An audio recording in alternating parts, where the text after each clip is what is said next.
ನಮಸ್ತೆ ಸ್ನೇಹಿತರೆ, human rights news ಕನ್ನಡಕ್ಕೆ ಎಲ್ಲ ನಮ್ಮ ವೀಕ್ಷಕರಿಗೆ ಪ್ರೀತಿಪೂರ್ವಕವಾದ ಸ್ವಾಗತ. ನಮ್ಮೊಂದಿಗೆ ಅತಿಥಿಗಳು ನಾಗರಿಕ ಸೇವಾ ಟ್ರಸ್ಟ್ನ ಸೋಮನಾಥ್ ನಾಯಕ್ ಅವರು ಜಾಯ್ನ್ ಆಗಿದ್ದಾರೆ. ಅವರಿಗೆ ವಿಶೇಷವಾಗಿ ಕಾರ್ಯಕ್ರಮಕ್ಕೆ ಸ್ವಾಗತ. ಸರ್, ನಿಮಗೆ ನಮಸ್ಕಾರ. ಕಾರ್ಯಕ್ರಮಕ್ಕೆ ಸ್ವಾಗತ. ನಮಸ್ಕಾರ. ಭೂ ಕಬಳಿಕಾ ವಿಶೇಷ ನ್ಯಾಯಾಲಯ 2ನೇ ಬಾರಿ ಧರ್ಮಸ್ಥಳದವರಿಗೆ ನೋಟಿಸ್ ಮಾಡಿದೆ. ಈಗ ನೋಟಿಸ್ ಮಾಡಿದ ಹಿನ್ನೆಲೆಯಲ್ಲಿ ಸಾಕಷ್ಟು ಸುದ್ದಿ ಆಗ್ತಾ ಇದೆ. ಎಲ್ಲ ಮಾಧ್ಯಮಗಳಲ್ಲೂ ಭಾರಿ ಸುದ್ದಿ ಆಗ್ತಾ ಇದೆ. ಯಾಕಂದ್ರೆ ಇದೊಂದು ನಾಗರಿಕ ಸೇವಾ ಟ್ರಸ್ಟ್ನ ದೊಡ್ಡ ಸಾಧನೆ ಅಂತ ಕೆಲವರು ಸಹ ಹೇಳ್ತಾ ಇದ್ದಾರೆ. ಜನಸಾಮಾನ್ಯರ ಬಾಯಲ್ಲಿ ಇದೊಂದು ನಾಗರಿಕ ಸೇವಾ ಟ್ರಸ್ಟ್ನ ದೊಡ್ಡ ಸಾಧನೆ. ಇದುವರೆಗೆ ಅವರಿಗೆ ಒಂದು ನೋಟಿಸ್ ಮಾಡಲು ಯಾರಿಂದಲೂ ಸಾಧ್ಯವಾಗಿರಲಿಲ್ಲ. ಅಂಥದ್ರಲ್ಲಿ ಇಂಥದ್ದೊಂದು ದೊಡ್ಡ ಸಾಧನೆಯನ್ನ ನಾಗರಿಕ ಸೇವಾ ಟ್ರಸ್ಟ್ ಮಾಡಿದೆ ಅಂತ ಹೇಳಲಾಗ್ತಾ ಇದೆ ಜನರಿಂದ. ಈಗ ಈ ನೋಟಿಸಿಗೆ ಖುದ್ದ ಅವರೇ ಹಾಜರಾಗಬೇಕಾಗ್ತದ? ಯಾವ ಕ್ರಮ ಇರ್ತದೆ?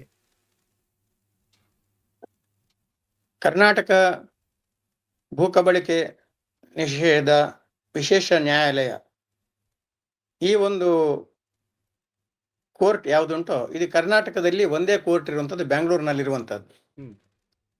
ಈ ಕಾಯ್ದೆ ಪ್ರಕಾರ ಸರ್ಕಾರಿ ಭೂಮಿಯನ್ನು ಯಾರು ಅತಿಕ್ರಮಣ ಮಾಡಿದರೂ ಕೂಡ ಅವರ ಮೇಲೆ ಕ್ರಮವನ್ನು ತೆಗೆದುಕೊಳ್ಳಿಕ್ಕೆ, ಒಂದನೇದ್ದು ಆ ಭೂಮಿಯನ್ನು ವಾಪಸ್ ಸರ್ಕಾರಕ್ಕೆ ಪಡೆಯುವಂಥದ್ದು, ಆಮೇಲೆ ಆ ಭೂಮಿಯನ್ನು ಉಪಯೋಗ ಮಾಡಿ ಅವರು ಪಡೆದಿರುವಂತಹ ಲಾಭಗಳು ಯಾವುದುಂಟೋ ಅದರ ಮೇಲೆ ಡೆವಲಪ್ಮೆಂಟ್ ಮಾಡಿಕೊಂಡು ಅದನ್ನು ಪಡೆಯುವಂಥದ್ದು. ಅದಲ್ಲದೆ ಮುಖ್ಯವಾಗಿ ಇದೊಂದು ಕ್ರಿಮಿನಲ್ ಅಪರಾಧ ಅಂತೇಳಿ ಪರಿಗಣಿಸಲ್ಪಡ್ತದೆ ಸರ್ಕಾರಿ ಭೂಮಿ ಅತಿಕ್ರಮಣ. ಸೊ ಅದರಲ್ಲಿ 3 ವರ್ಷ ಗರಿಷ್ಠ, 1 ವರ್ಷ ಕನಿಷ್ಠ ಶಿಕ್ಷೆಗೆ ಅವಕಾಶ ಇದೆ. 1 ವರ್ಷ ಕನಿಷ್ಠ ಅಂತ ಹೇಳಿದ್ರೆ ಅದಕ್ಕಿಂತ ಕಮ್ಮಿ ಕೊಡ್ಲಿಕ್ಕೆ ನ್ಯಾಯಾಧೀಶರಿಗೆ ಅಧಿಕಾರ ಇಲ್ಲ, 1 ವರ್ಷ ಕೊಡ್ಲೇಬೇಕು. ಸೊ ಈ ಒಂದು ಹಿನ್ನೆಲೆಯಲ್ಲಿ ನಾವು ಎಲ್ಲ ಭೂ ಅಕ್ರಮಗಳ ಬಗ್ಗೆ ಸಾವಿರಾರು ದಾಖಲೆಗಳನ್ನು ಸಂಗ್ರಹಿಸಿಕೊಂಡು ಅವರ ಈ ಅಕ್ರಮಗಳ ವಿರುದ್ಧ, ಉಲ್ಲಂಘನೆಗಳ ವಿರುದ್ಧ, ಕಾನೂನು ಉಲ್ಲಂಘನೆಗಳ ವಿರುದ್ಧ ಕಳೆದ 1989ನೇ ಇಸ್ವಿಯಿಂದ ನಾವು ಕೋರ್ಟ್ ಮುಖಾಂತರವು, ಕೋರ್ಟ್ ಅಂತ ಹೇಳಿದ್ರೆ ಕಾನೂನು ಕೋರ್ಟ್ ಒಂದು ಕಡೆಯಿಂದ, ಇನ್ನೊಂದು ರೆವಿನ್ಯೂ ಕೋರ್ಟ್ಗಳು, AC ಕೋರ್ಟು, DC ಕೋರ್ಟು, ಇಲ್ಲಿಯೂ ಕೂಡ ನಾವು ಕೇಸ್ಗಳನ್ನು ಹಾಕಿಕೊಂಡು ಹೋರಾಟವನ್ನು ಮಾಡ್ತಾ ಬಂದಿದ್ದೇವೆ. ಇದರಲ್ಲಿ ಮುಖ್ಯ ಪಾತ್ರವನ್ನು ವಹಿಸ್ತಿರುವಂಥವರು ರಂಜನ್ ರಾವ್ ಯರಡೂರ್. ಅವರು ನಮ್ಮ ಕಾನೂನು ಕ್ರಮ ವಿಭಾಗದ ಮುಖ್ಯಸ್ಥರು. ಕಾನೂನಲ್ಲಿ ಅವರ ಅಲ್ಲದೆ ಹೋದರೂ ಕೂಡ ಕಾನೂನು ಬಗ್ಗೆ ಅತ್ಯಂತ ಪರಿಣತಿ ಇರುವವರು. ಇವರು ಮುಖ್ಯ ಪಾತ್ರವನ್ನು ವಹಿಸಿದ್ದಾರೆ. ಹಲವಾರು ದೂರುಗಳು ಅವರು ಹೆಸರಿನಲ್ಲಿ ಆಗಿರುವಂಥದ್ದು, ನನ್ನ ಹೆಸರಿನಲ್ಲೂ ಕೆಲವೆಲ್ಲ ಆಗಿದೆ. ಅದನ್ನೆಲ್ಲವನ್ನು ಕೂಡ ಡ್ರಾಫ್ಟ್ ಮಾಡುವಂಥದ್ದೆಲ್ಲ ಅವರೇ ಮಾಡ್ತಾರೆ, ಯಾಕಂದ್ರೆ ಅತ್ಯಂತ ಕಾನೂನಿನ ಬಗ್ಗೆ ತಜ್ಞತೆ ಇರೋರು. ಆಮೇಲೆ ಅದಕ್ಕೆ ವಕೀಲಿ ಭಾಷೆಯಲ್ಲಿ ಕೆಲವು ಬದಲಾವಣೆಗಳನ್ನ ಮಾಡುವಂಥದ್ದನ್ನು ಮಾಡ್ತಾರೆ. ಈಗ ಈ ಒಂದು ಗುರುವಾಯನಕೆರೆಯಲ್ಲಿ ಅವರು ಮಾಡಿರುವಂತಹ ಒಂದು ಅತಿಕ್ರಮಣ ಯಾವುದುಂಟೋ, ಹಿಂದೆ 1.25 ಎಕರೆ ಭೂಮಿಯನ್ನು ಅತಿಕ್ರಮಣ ಮಾಡಿದ್ರು. ಅದರ ಬಗ್ಗೆ ದೂರನ್ನು ಕೊಟ್ಟಾಗ DC ಅವರು ಅದನ್ನು ಸರ್ವೆಗೆ ಆರ್ಡರ್ ಮಾಡಿದ್ರು. ಸರ್ವೆಗೆ ಆರ್ಡರ್ ಮಾಡಿದಾಗ SDM ಎಜುಕೇಶನ್ ಸೊಸೈಟಿ ಇದ್ದು ಒಂದು 10 ಎಕರೆ ಚಿಲ್ಲರೆ ಭೂಮಿ ಇತ್ತು. ಅದರ ಒಟ್ಟಿಗೆ ಅವರು 1.25 ಎಕರೆ ಅತಿಕ್ರಮಣ ಮಾಡಿ ಕಾಂಪೌಂಡ್ ಅನ್ನು ಕಟ್ಟಿದ್ರು. ಸರ್ವೆಗೆ ನೋಟಿಸ್ ಅವರು ಕೊಟ್ಟ ಕೂಡಲೇ ಅವ್ರು ಏನ್ ಮಾಡಿದ್ರು ಅಂತ ಹೇಳಿದ್ರೆ, 2 ದಿವಸದ ಹಿಂದೆ, ಆಗ ಮಳೆಗಾಲ, ಸೆಪ್ಟೆಂಬರ್ 1-2 ಸರ್ವೆಗೆ ನೋಟಿಸ್ ಕೊಟ್ಟದ್ದು. ಆಗಸ್ಟ್ ಎಂಡಿಗೆ ಆಗ್ಬೇಕಾದ್ರೆ ಅವ್ರು JCB ತಂದು ಆ ಗೋಡೆನೆಲ್ಲ ನೆಲಸಮ ಮಾಡಿ ಆ ಒಂದು ಭೂಮಿ ಅವರ ಸ್ವಾಧೀನ ಇಲ್ಲ ಅಂತ ಹೇಳ್ಕೊಂಡು ಹೇಳಿ ಸಾಧಿಸಿದ್ರು. ಅದರಿಂದ ಸರ್ವೇಯರ್ ಬಂದಾಗ ಅವರ ಸ್ವಾಧೀನ ಇಲ್ಲ ಅಂತ ಹೇಳ್ಕೊಂಡು ರೆಕಾರ್ಡ್ ಆದ್ರಿಂದ ಭೂಮಿಯನ್ನು ಸರ್ಕಾರಕ್ಕೆ ಬಂತು. ಅದರವರಿಗೆ ಶಿಕ್ಷೆ ಆಗೋದು ತಪ್ಪಿತು. ಅದರ ಪಕ್ಕದಲ್ಲೇ ಒಂದು 83 ಸೆಂಟ್ಸ್ ಜಾಗೆಯನ್ನು ಕೂಡ, ಒಂದು 3 ಎಕರೆ 41 ಸೆಂಟ್ಸ್ ಒಬ್ಬರಿಂದ ಅವರು ಖಾಸಗಿಯಾಗಿ ತೆಗೆದುಕೊಂಡ ಒಂದು ಭೂಮಿ ಯಾವುದುಂಟೋ ಆ ಒಂದು ಭೂಮಿಯ ಲಗತ್ತಿ ಒಂದು 83 ಸೆಂಟ್ಸ್ ಅವರು ಅತಿಕ್ರಮಣವನ್ನು ಕೂಡ ಮಾಡಿದ್ದಿತ್ತು. ಆ ಅತಿಕ್ರಮಣ ಮಾಡಿದ ಸರ್ಕಾರಿ ಭೂಮಿ ಅವರು ಅತಿಕ್ರಮಣ ಮಾಡಿದ್ದನ್ನು ನಾವು ಸರ್ಕಾರಕ್ಕೆ ದೂರನ್ನು ಕೊಟ್ಟೆವು. ಸರ್ಕಾರಕ್ಕೆ ದೂರನ್ನು ಕೊಟ್ಟರು ಕೂಡ ಕ್ರಮವನ್ನು ತಹಸೀಲ್ದಾರ್, ಕಂದಾಯ ಇಲಾಖೆಯವರು ತೆಗೆದುಕೊಳ್ಳದೆ ಇದ್ದದ್ದರಿಂದ ಈ ಒಂದು ಭೂ ಕಬಳಿಕೆ ನಿಷೇಧ ಕೋರ್ಟ್ನಲ್ಲಿ ನಾವೊಂದು ದೂರನ್ನು, ದಾಖಲೆಯನ್ನು, ನನ್ನ ಹೆಸರಿನಲ್ಲಿ ಅದನ್ನು ದಾಖಲೆಯನ್ನು ಮಾಡಿದೆವು. ಒಂದು ಪ್ರಶ್ನೆ ಮತ್ತೆ ಉತ್ತರ ಕೊಡಿ. ಒಂದು ಪ್ರಶ್ನೆ, ಈಗ ಖುದ್ದಾಗಿ ಅವರೇ ಹಾಜರಾಗಬೇಕಾಗ್ತದ ನ್ಯಾಯಾಲಯಕ್ಕೆ? ಖುದ್ದಾಗಿ ಅವರು ಹಾಜರಾಗಬೇಕಾಗ್ತದ? ಅವರ ಆದೇಶ? ಖಂಡಿತವಾಗಿಯೂ ಕೂಡ. ಯಾಕಂದ್ರೆ ಇದು ಸಿವಿಲ್ ಪ್ರಕರಣ ಅಲ್ಲ, ಹ್ಮ್. ಅವರು ವಕೀಲು ಸ್ವತಃ ಅಥವಾ ವಕೀಲರ ಮುಖಾಂತರ ಹಾಜರಾಗಿ ಅಂತ ಆರ್ಡರ್ ನಲ್ಲಿ ಇಲ್ಲ. ಹ್ಮ್. ಆರ್ಡರ್ ನಲ್ಲಿ ಏನಿದೆ ಅಂತ ಹೇಳಿದ್ರೆ, issue notice to respondent number 1 and 2 through the police inspector Belthangady police station calling upon the respondents number 1 and 2 to appear before the court and to file objection statement if any to the complaint filed by the complainant ಅಂತಿದೆ. So ಆದ್ದರಿಂದ ಇದರಲ್ಲಿ ಅವರಿಗೆ ವಕೀಲರು ಸ್ವತಃ ಅಥವಾ ವಕೀಲರ ಮುಖಾಂತರ ಅಂತ ಇಲ್ಲ, ಅವರೇ ಸ್ವತಃ ಹಾಜರಾಗಲೇ ಬೇಕು. ಅದಕ್ಕೆ ಎಕ್ಸಾಮ್ಷನ್ ಇಲ್ಲ. ಅದು ಆಗಸ್ಟ್ ನಲ್ಲಿ ಅವರು ಎಪಿರ್ ಆಗ್ಬೇಕಂತಿರುವಂತದ್ದು.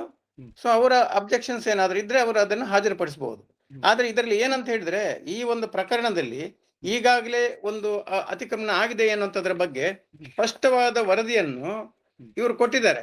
ಇದೀಗ ವರದಿ RI ಅವರು ಕೊಟ್ಟಿರುವಂತದ್ದು, ರೆವಿನ್ಯೂ ಇನ್ಸ್ಪೆಕ್ಟರ್ ಅವರು ಕೊಟ್ಟಿರುವಂತದ್ದು. ಇದರಲ್ಲಿ 83 ಸೆಂಟ್ಸ್ ಸ್ಥಳ SDM ಸೊಸೈಟಿಯಿಂದ ಕಾಂಪೌಂಡ್ ಮಾಡಿ ಅವರ ಸ್ವಾಧೀನದಲ್ಲಿ ಇದೆ. ಈ ಬಗ್ಗೆ 96/2 ರಲ್ಲಿ 83 ಎಕರೆ ಸ್ಥಳ ಗುರುತಿಸಿ ಕೊಡುವ ಬಗ್ಗೆ ಸರ್ವೇಯರಿಗೆ ಕಡತ ವಹಿಸಬೇಕಾಗಿ ತಮ್ಮಲ್ಲಿ ಅರಿಕೆಯಾಗಿದೆ ಅಂತಕೊಂಡು RI ಅವರು ವರದಿಯನ್ನು ತಹಸೀಲ್ದಾರಿಗೆ ಕೊಟ್ಟಿದ್ದಾರೆ. ಆದ್ದರಿಂದ ಏನು ಹೇಳ್ತಾರೆ ಅದರಲ್ಲಿ ಅಂತ ಹೇಳಿದ್ರೆ, ಇಷ್ಟೆಲ್ಲ ಆಗಿದ್ದು ಧರ್ಮಾಧಿಕಾರಿಗಳ ಗಮನಕ್ಕೆ ಬರ್ತಾ ಇಲ್ವಾ? ಹಾಗಾದ್ರೆ ಇಷ್ಟೆಲ್ಲ ನಡೀತಾ ಇರೋದು, ಇಷ್ಟು ತಪ್ಪುಗಳಾಗಿದೆ ಅಂತ ಈಗ ನೀವು ದಾಖಲೆಯನ್ನು ಇಟ್ಟು ಹೇಳ್ತಾ ಇದ್ದೀರಿ, ನ್ಯಾಯಾಲಯದಲ್ಲಿ ಈ ರೀತಿಯ ಪ್ರಕರಣಗಳು ನಡೀತಾ ಇದೆ, ಅವರಿಗೆ ಖುದ್ದು ನೋಟಿಸ್ ಆಗಿದೆ. ಇಷ್ಟೆಲ್ಲ ಸಂದರ್ಭದಲ್ಲಿ ಈ ನಮ್ಮಿಂದ ಏನೋ ತಪ್ಪಾಗಿದೆ ಅಂತ ಅನಿಸ್ತಾ ಇದೆಯಾ, ಅಥವಾ ತಪ್ಪಾಗಿದ್ದಾರಾ, ಹೇಗೆ? SDM ಎಜುಕೇಶನ್ ಸೊಸೈಟಿ ಅಧ್ಯಕ್ಷ ಅವರು 3 ಎಕರೆ 41 ಸೆಂಟ್ಸ್ ಜಾಗ ತಗೊಂಡದ್ದು ಅವರ ಹೆಸರಿನಲ್ಲಿ, ಅಂದ್ರೆ SDM ನ ಅಧ್ಯಕ್ಷರ ನೆಲೆಯಲ್ಲಿ ತೆಗೆದುಕೊಂಡಿರುವಂಥದ್ದು ಅವ್ರಿಗೆ ಗೊತ್ತು.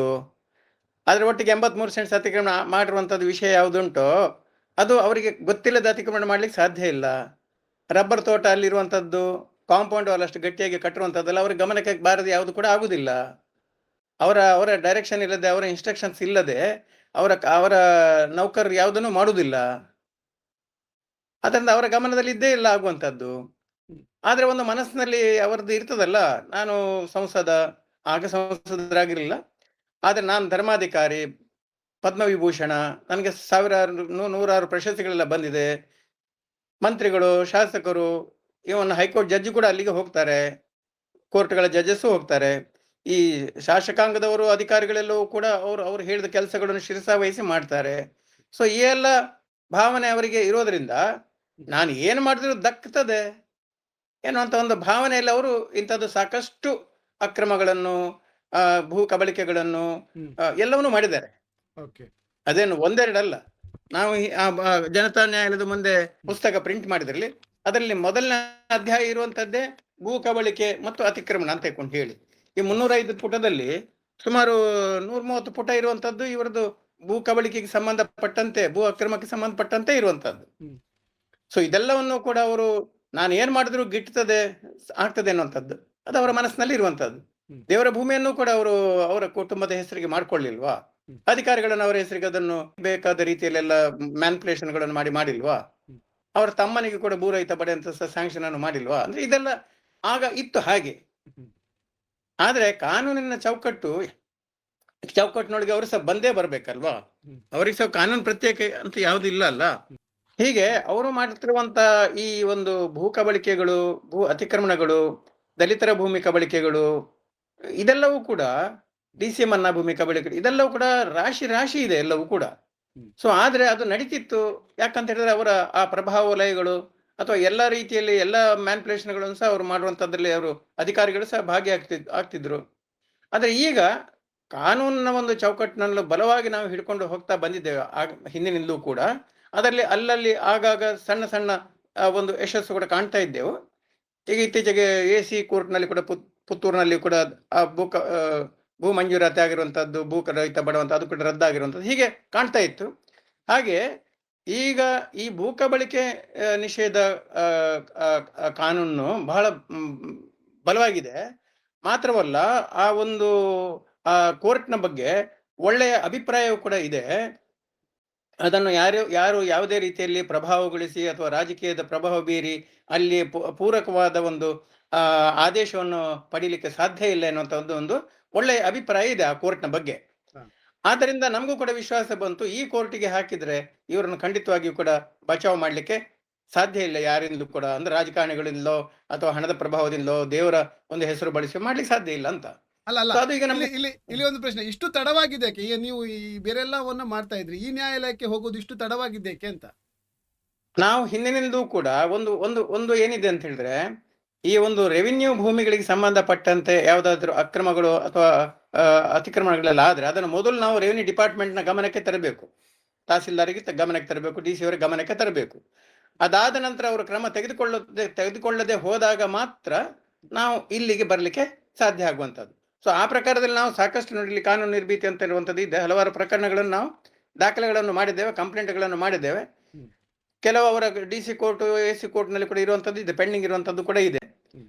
ಆದ್ರೆ ಯಾವುದರಲ್ಲಿ ಇನ್ನೂ ಕ್ರಮವನ್ನೇ ತೆಗೆದುಕೊಳ್ಳಿಲ್ವೋ ಅಂಥದ್ದನ್ನೆಲ್ಲವನ್ನು ಕೂಡ ನಾವು ಈ ಕೋರ್ಟಿಗೆ ತರಲಿಕ್ಕೆ ಇತ್ತೀಚೆಗೆ ನಾವು ಶುರು ಮಾಡಿದೆವು.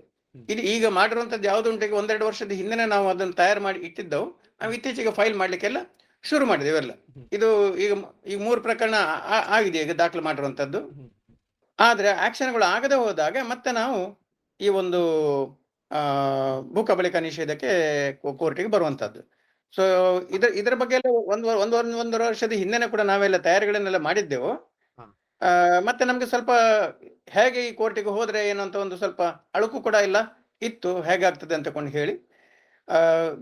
ಖಂಡಿತವಾಗಿ ನಮ್ಗೆ ಭಾರಿ ಇದಿದ್ದದ್ದು ಏನಂತ ಹೇಳಿದ್ರೆ, ಇದೊಂದು ಈ ಪ್ರಕರಣದಲ್ಲಿ ಸರ್ಕಾರಿ ಭೂಮಿ ಅತಿಕ್ರಮಣ ಪ್ರಕರಣಗಳಲ್ಲಿ ಶಿಕ್ಷೆ ಆಗ್ತದಲ್ಲ ಅನ್ನುವಂಥದ್ದು ನಮ್ಗೆ ಒಂದು ಬಹಳ ಖುಷಿ ಇತ್ತು. ಆದ್ರೆ ಮತ್ತೆ ನಮ್ಗೆ ವಿಶ್ವಾಸ ಬಂತು, ಈ ಕೋರ್ಟ್ ಖಂಡಿತವಾಗಿಯೂ ಕೂಡ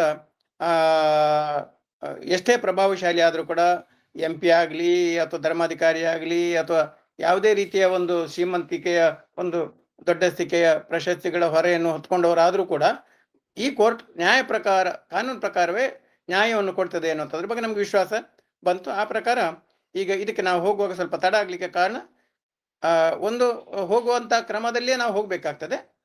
ಅನಂತರ ಸ್ವಲ್ಪ ತಡ ನಾವು ಮಾಡಿದ್ದೇವೆ. ಈಗ ವಿಶ್ವಾಸ ನಮ್ಗೆ ಇದೆ ಪೂರ್ತಿ. ಏನಂತ ಹೇಳಿದ್ರೆ, ಒಂದು ಈ ನ್ಯಾಯಾಲಯದಲ್ಲಿ ಖಂಡಿತವಾಗಿ ನ್ಯಾಯ ಸಿಗ್ತದಂತ. ಆದ್ರಿಂದ ಈಗ ನಮ್ಗೆ ಖಚಿತ ಆಯ್ತು. ಈಗ ಮೊದಲನೇದು ಒಂದು ನೋಟಿಸು ಈ SDM ಎಜುಕೇಶನ್ ಸೊಸೈಟಿಗೆ ಸಂಬಂಧಪಟ್ಟಂತೆ ಹೆಗ್ಡೆ ಅವರಿಗೆ ಮತ್ತು ಸತೀಶ್ ಚಂದ್ರ ಅಂತ ಅದರ ಕಾರ್ಯದರ್ಶಿಗೆ ಹೋಯ್ತು. ಎರಡನೇದೀಗ ಮತ್ತೆ ಪುನಃ ಈ ಈ ಒಂದು ಸಮಾಜ ಮಂದಿರ ಬಿಲ್ಡಿಂಗ್ ಸೊಸೈಟಿಯ ಅಧ್ಯಕ್ಷ ಮತ್ತು ಕಾರ್ಯದರ್ಶಿಗೆ ಸಹ ಹೋಯ್ತು. ಮೂರನೇದೀಗ ಶಾಂತಿವನ ಟ್ರಸ್ಟ್ ನಾವು ಫೈಲ್ ಮಾಡಿದ್ದೇವೆ. ಅದರಲ್ಲೂ ಕೂಡ ಈಗ ಸ್ವರ್ಣ ಸ್ಟೇಟ್ಮೆಂಟ್ ಆಗ್ಲಿಕ್ಕೆ ಪ್ರಾಮಾಣಿಕದ ಹೇಳಿಕೆಗೆ ಬಾಕಿ ಇದೆ. ಅದಾದ ಮೇಲೆ ಅಲ್ಲಿ ಆ ದಾಖಲೆಗಳ ಆಧಾರದ ಮೇಲೆ ನೋಟಿಸ್ ಆಗುವಂತದ್ದು ಖಂಡಿತ ಅಂತ ನಮ್ಗೆ ನಿರೀಕ್ಷೆ ಇದೆ. ಸೊ ಆ ನಂತರ ಅದು ಆಗಸ್ಟ್ನಲ್ಲಿ, ಸೆಪ್ಟೆಂಬರ್ನಲ್ಲಿ ಅವರು ಸ್ವತಃ ಬಂದು ಕೋರ್ಟಿಗೆ ಹಾಜರಾಗಬೇಕಾಗ್ತದೆ.